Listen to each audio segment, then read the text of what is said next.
నీవు సర్వశక్తిని వైపు తిరపబడిన ఎడలా, నీ దుర్మార్గాన్ని విడిచిన ఎడలా నీవు అభివృద్ధి పొందుతావు.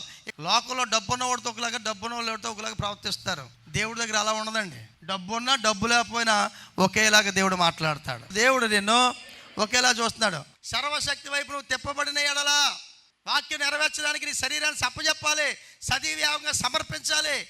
నీ కష్టాన్ని, నీ యొక్క శరీరాన్ని ఎప్పుడైతే నువ్వు సంపూర్ణంగా దేవుడికి అప్పచెప్పుతావో, నీ కష్టానికి తగ్గ ప్రతిఫలం దేవుడు స్థిరపరుస్తాడు. దేవుడు ఎందుకు చెప్తున్నాడు నొక్కి అబ్రహాంతో, నీ ఆశీర్వాదాలు లోనవుతున్నాయంటే దేవుడికి విరుద్ధమైనటువంటి చిన్ని ప్రవర్తన ఉందేమో చూసుకో ఒకసారి. శరీర సంబంధమైనటువంటి బలహీనత ఉందేమో చూసుకో ఒకసారి.